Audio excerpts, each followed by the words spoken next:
The Monk, written by Ghastlywhispers. As you read these words, I may no longer be alive.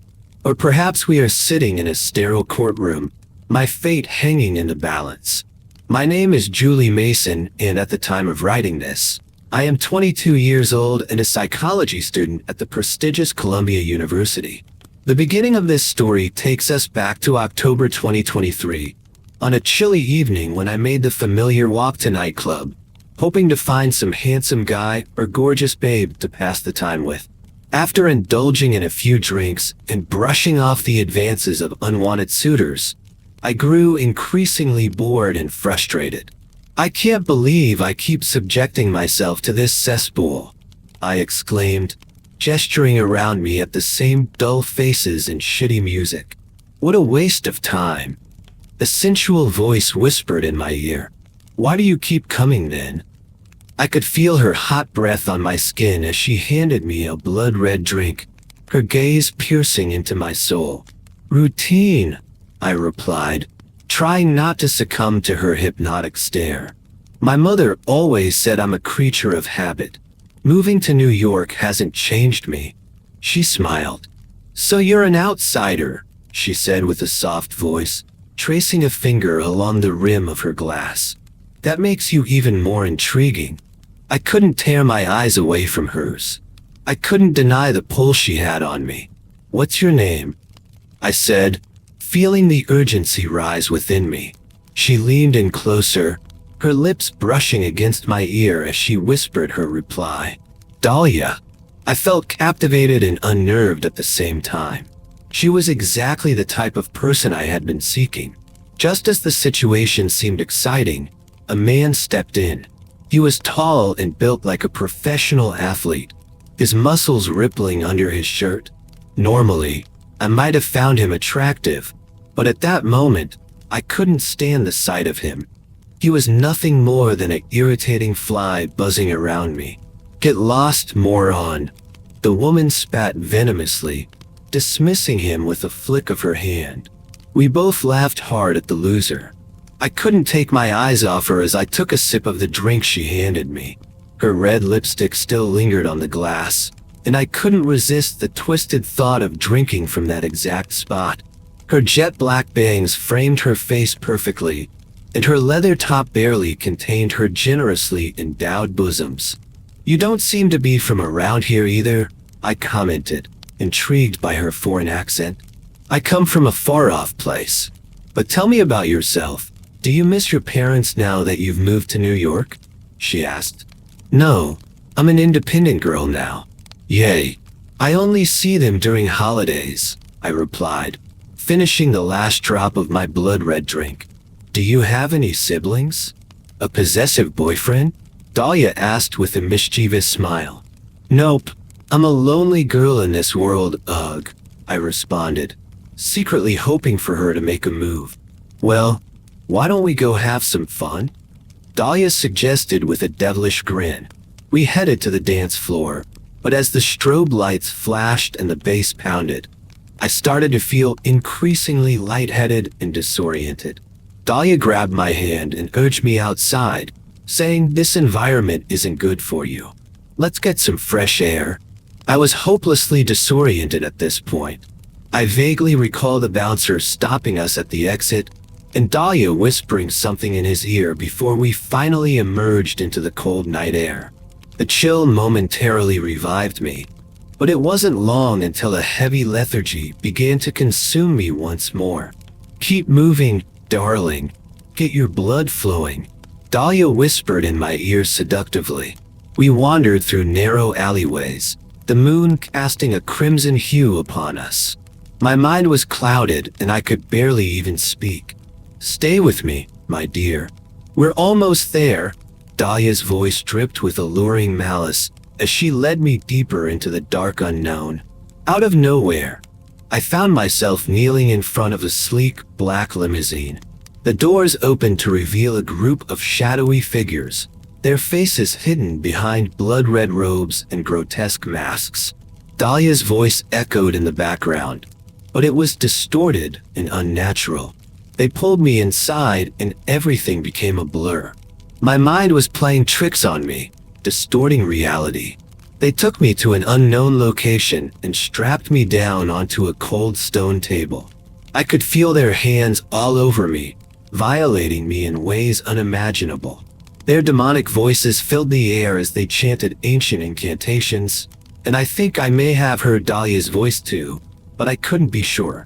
As I slipped into unconsciousness, I realized that this was not just a nightmare. It was a living nightmare crafted by my own twisted mind. I woke up in a daze the next morning, unsure if the events of last night had really happened, or if it was all just a nightmare. My head was heavy and my thoughts were messy, making it hard to piece together what had transpired. I stumbled towards the bathroom, my feet cold on the tiled floor. But when I saw the blood-soaked sink and the razor lying inside, reality came crashing down on me. Had I really done something so terrible? Or was this all just a figment of my imagination? The uncertainty gnawed at me as I tried to make sense of the disturbing scene before me. I noticed my arms were completely covered in bandages, but I couldn't remember why. Panic set in as I cleaned up the mess around me, trying to piece together what had happened. Should I take off the bandages to see the extent of my injuries? Or was it better to remain in denial and avoid facing the truth? My hands shook as I turned on the shower, unsure of what I would find underneath those blood-soaked wraps.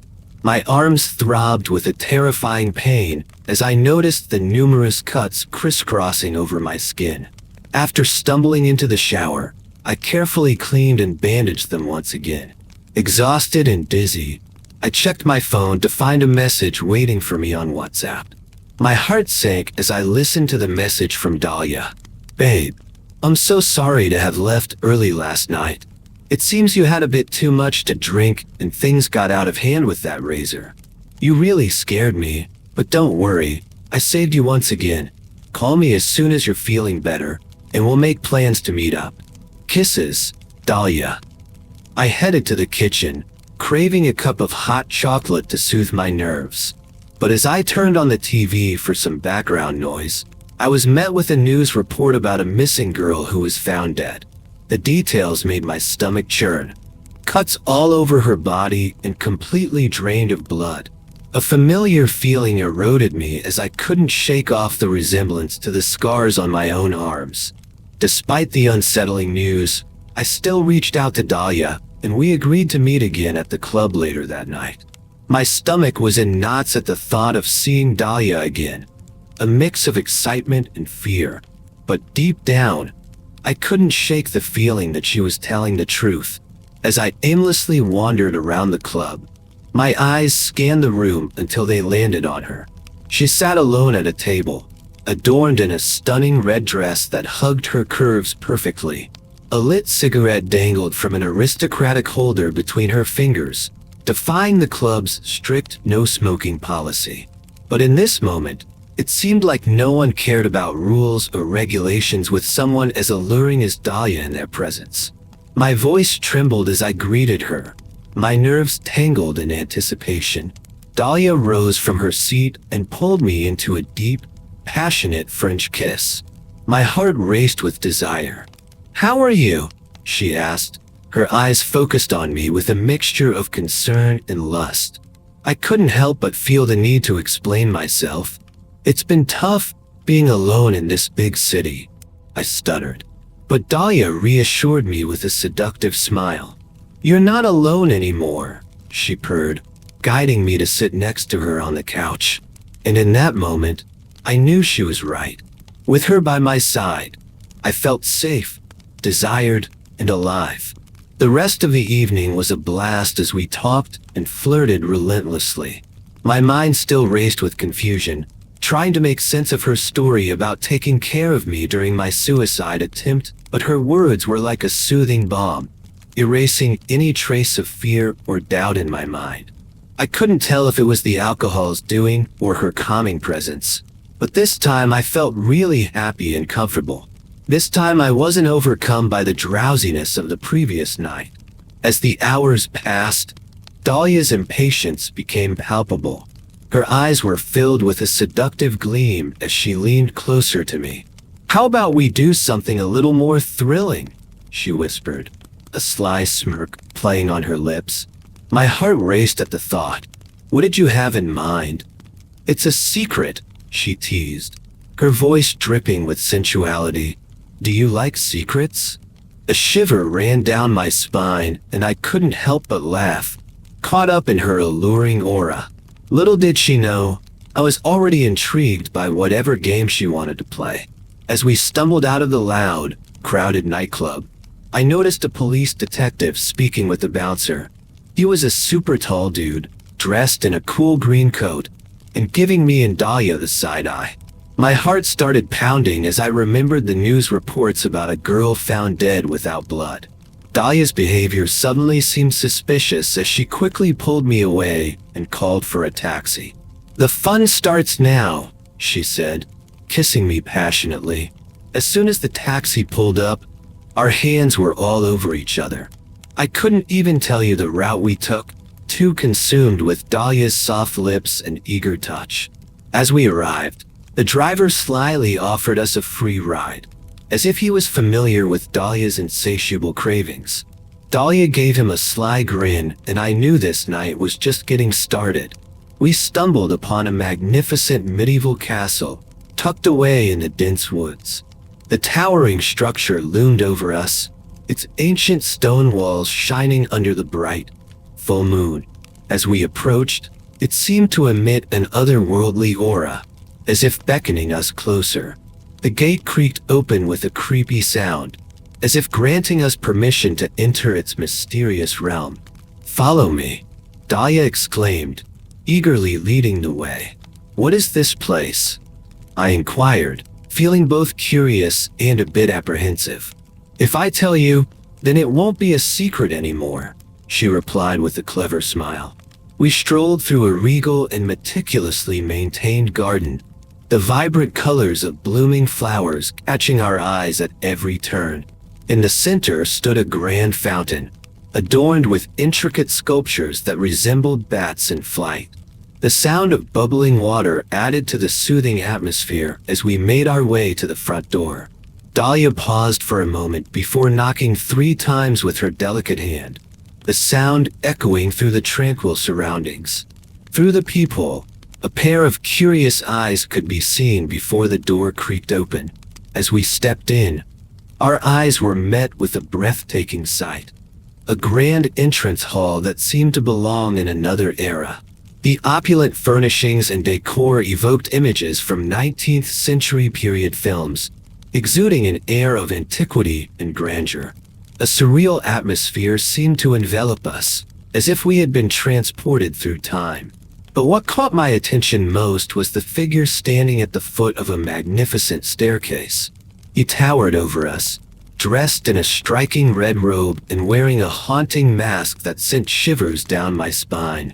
"Welcome," he said in a deep, commanding voice. "I am the master of this castle. They call me the monk. It is an honor to have you here." Before I could even introduce myself, Dalia spoke up. "We are here for the game," she said confidently. The monk gestured for us to follow him up the stairs. As we ascended, I couldn't help but admire the intricate artwork adorning the walls and ceiling. Each step felt like we were stepping further back in time. We reached a large chamber at the top of the stairs, with a long table set for 2 in the center. The master guided us to our seats before taking his own place at the head of the table. "I trust you are both ready for tonight's game," he asked with intrigue in his voice. Dalia nodded eagerly while I couldn't help but think it's some sadomasochistic stuff. "Excellent." He began speaking, his words meant to soothe and comfort me. "Dalia has told me so much about you. I truly believe I can help you find the peace and tranquility you've been searching for." But despite his calming tone, there was something unsettling about him. What was I doing here? In front of this man who looked like a sinister cult leader in his haunting castle hidden in the middle of nowhere. I glanced at Dalia, searching for reassurance, but she simply watched me with a satisfied smirk. "Maybe it's best if we go somewhere else," I choked out. "Oh, don't be afraid of him," Dalia scoffed. "I wanted you to meet him because he helped me find peace and happiness. You need that too, don't you?" My mind was racing as I tried to make sense of everything. Was I really desperate enough to trust this man and his promises of change? But then again, if it worked for Dalia, the air was thick with a surreal aura, and I couldn't shake off the sense that something malevolent lurked just beyond my line of sight. "Your fears are merely constructs of your own mind," he stated calmly. "Dalia has found solace here, and so can you." Dalia seemed entranced by this mysterious figure, but I couldn't shake off the feeling that something was not right. I wanted to run away, but at the same time, curiosity pulled me closer. "But what exactly do you want from me?" I finally managed to ask. Dahlia's fervent nodding was almost hypnotic, her eyes gleaming with an intense determination that both reassured and unnerved me. The room seemed to vibrate with conflicting energies, like a crucible ready to explode. "I want nothing more than to guide you towards true enlightenment," he stated, his voice low and compelling. "But the path to peace is not easy, my child. It will test your beliefs and push you to your limits. Are you ready for the journey?" Even behind the mask, I could feel his piercing gaze bore into me, as if trying to read my deepest thoughts. But I refused to let him see any doubt or skepticism in my expression. "Sometimes, the answers we seek lie in the most unexpected places," he continued, his voice growing stronger and more persuasive. "Embrace the unknown, and you may find what you've been searching for all along."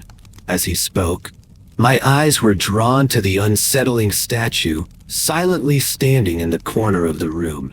Its mesmerizing presence seemed to radiate a supernatural energy, with intricate details that made it appear almost lifelike. The flickering candlelight danced across its features, casting phantom-like shadows and adding to the surreal atmosphere that hung in the air like a thick fog. Every line and curve of the statue seemed to hold secrets and stories, as if it was beckoning me to come closer and uncover its mysteries.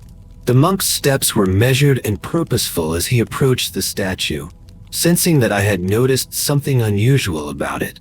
His fingers ran over a strange metallic skull in his hands, almost reverently. Then he began to speak of his so-called projects. He delved into details of esoteric studies, ancient rituals, and the pursuit of a higher understanding of existence. As he spoke, I felt a curious mix of fascination and apprehension wash over me. The alluring pull of his words seemed to overpower any logical concerns I may have had. It was like being caught in a spell, unable to resist the monk's charismatic aura and enigmatic teachings. Dahlia's hands glided over my skin, igniting a fiery desire within me. Each caress felt like a promise of ecstasy, tempting me to give in to the monk's captivating charm. Despite my growing unease, I couldn't help but crave more of Dahlia's intoxicating touch. It was a dangerous game we played, but one I couldn't resist. "Do it for me." Dahlia's voice was a seductive hiss in my ear, her tongue flicking out to tease the sensitive skin. Despite my doubts, I found myself unable to resist her command. There was something irresistible about the mysterious game she had concocted. My curiosity burned within me, pushing me to uncover its secrets. So I nodded my head, and the monk and Dalia shared a sinister glance before the monk placed the metal skull near the grotesque statue and motioned for us to follow him. My heart raced with fear and anticipation as the monk led me through a maze of winding corridors in the old, dark castle. Despite Dahlia's attempts to reassure me, there was an undeniable tension in the air that made my stomach churn. As we descended deeper into the basement, I couldn't shake the feeling that something malevolent lurked in the shadows, waiting to pounce. The musty smell of age and decay permeated the air, adding to the ominous atmosphere. It was like walking into a nightmare come to life. The long and narrow hallway seemed to stretch on forever. Each step we took echoed loudly, creating a gloomy atmosphere. Finally, we reached the end where a tall door stood, its rusted handle beckoning us inside. As it creaked open, a deafening silence greeted us before a dense red light flooded the room. Hooded figures stood motionless around a central altar, their faces hidden in shadow so deep it seemed to swallow them whole. The scene was like the haunting nightmare from the previous night, sending icy shivers down my spine and making me question if I was still dreaming. The monk's hand sliced through the air, his voice dropping to a low, menacing whisper that seemed to slice through the silence like a razor. "Behold the path to enlightenment, my child." Dalia's grip on my arm became almost painful, her voice still soothing but tinged with a desperate edge. "You must trust in the monk. He alone can guide you towards the light and save your soul." Her eyes burned with intensity, and I knew I had no choice but to follow the monk's guidance. My eyes were transfixed on the ominous stone altar in the center of the room. A woman lay bound upon it, her eyes wide with terror. It was as if I were staring into my own worst nightmare. The air grew heavy and oppressive, charged with an unsettling energy that made my skin crawl. Hooded figures surrounded the altar, their low chants echoing through the chamber in a foreign tongue. A sense of dread consumed me, freezing me in place. What is this? What unholy ritual is taking place? I managed to stammer, my voice barely above a whisper in the spooky stillness of the room. The monk turned to me, sending shivers down my spine. "This is a sacred journey, a transcendence of the mundane. To reach enlightenment, sacrifices must be made." As the ritual continued, a knot of fear tightened in my stomach. Dalia's whispers became more insistent, urging me to embrace this strange ceremony as a gateway to understanding. Reality melted away into a nightmare, and I was seized by a sickening mix of curiosity and terror. This was not a holy ceremony, but a descent into madness and evil. Part of me yearned to join in on this mysterious journey towards enlightenment, while the other part was filled with doubt and hesitation. Was I truly ready for what lay ahead? Would this bring me closer to my desires, or lead me down a path of destruction? The conflicting emotions weighed heavily on my mind as I struggled to make a decision that could change my life forever. Dalia's black hood and coat seemed to blend into the shadows, her presence ominous and foreboding. She stood out among the others, her aura pulsating with raw power. There was no doubt she was the main sorceress, the one to be feared and revered. My heart raced as she handed me a knife, its weight heavy in my shaking hand. Standing next to the sacrificial altar, I could feel the weight of centuries of bloodshed and dark rituals pressing down on me. Dalia's voice rang in my ears, both soothing and intoxicating, urging me forward. "Do it," she commanded with a seductive smile. "Do it for me. Do it for yourself. Through this sacrificial offering, your life will truly shine." And I knew in that moment, as the blade glinted in the dim light, that there was no turning back from this dark pact I had made with Dalia. The sinister chants of the hooded figures grew into a deafening crescendo, reverberating off the stone walls of the dimly lit chamber. Their words slithered like snakes, weaving into the monk's hypnotic presence, compelling me to succumb to the dark ritual before me. My mind was consumed by their insidious rhythm, urging me to embrace the unspeakable act that awaited. The girl on the altar shook violently, her eyes a mixture of terror and acceptance as she awaited her fate. I felt my stomach churn with disgust at the grisly scene, but an inexplicable pull kept me rooted to the spot. In a state of trance, I lifted the knife and slashed into the skin, releasing a coppery scent that filled the air. Blood poured out in a crimson stream, pooling around the sacrificial altar as the hooded figures intensified their chants, their movements becoming frenzied. My heart raced as I realized I was now part of this dark ritual. The monk, a ghostly figure lurking in the shadows, observed with a twisted sense of pleasure. "Through death, one can embrace eternal life," he hissed, his voice slicing through the chaos. The room pulsed with a palpable malevolence, and I could taste both terror and ecstasy on my tongue. The cloaked figures descended upon the spilled blood with an insatiable hunger, devouring it in a frenzied and ritualistic feast. The air in the ceremonial chamber grew heavy with an otherworldly presence, and the boundaries between reality and nightmare blurred until I could no longer distinguish between the two. As the twisted rite came to an end, a macabre transformation began to unfold.